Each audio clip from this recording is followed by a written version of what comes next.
Authenticité. Pour pouvoir dire oui, pour pouvoir dire non. On m'a parfois dit de celle-ci ou de celui-là, c'est vrai qu'il ou elle est plutôt réactif et gueulard, mais au moins avec cette personne, on n'a pas de surprise, on sait à quoi s'en tenir. Il ou elle est authentique.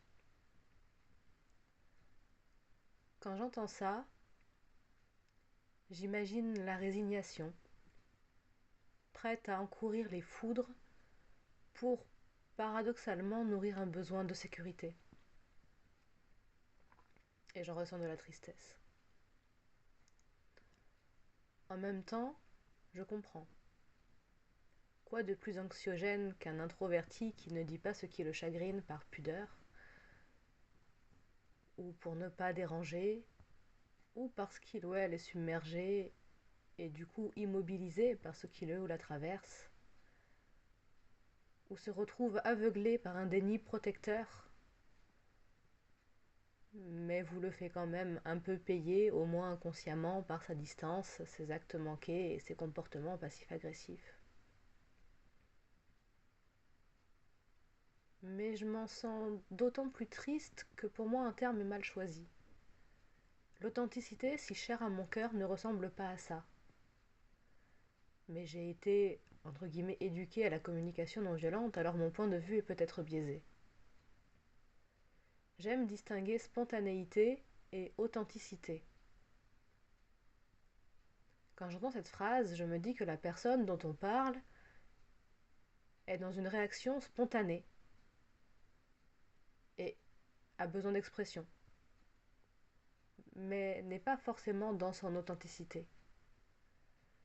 D'ailleurs, la réaction ou non-réaction apparente de celui ou celle qui garde les choses pour lui est tout aussi spontanée. Elle s'exprime juste différemment.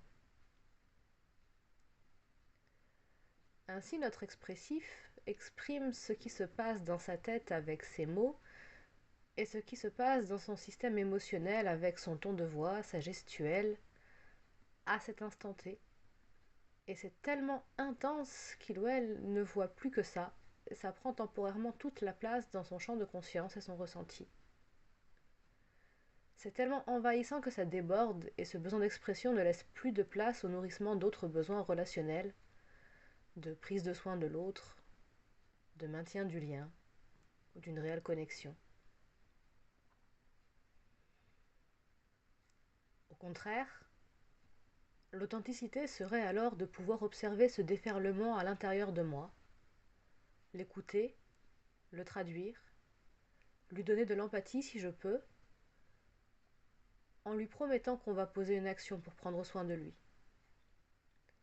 Ainsi, je peux prendre juste assez de distance avec moi pour pouvoir prendre en compte que j'ai aussi besoin de lien, de douceur et de bienveillance envers moi et envers l'autre. Je pourrais peut-être ainsi exprimer des choses comme: notre relation est importante pour moi et je veux prendre soin de nous, et en même temps cette situation ne me convient pas et j'aimerais qu'on discute afin de pouvoir, si possible, mieux se comprendre, prendre en considération nos enjeux et besoins respectifs, et voir ce que l'on peut faire ensemble et ou séparément, afin que nous puissions être heureux et épanouis, ensemble et séparément. Oui, mais si c'est trop fort, alors je propose quelque chose comme ça. Je vois que je suis très agitée par rapport à cette situation. J'ai besoin d'un petit temps pour faire le point, pour pouvoir en parler de façon constructive. Cela en attendant que l'expression de notre authenticité puisse devenir plus spontanée.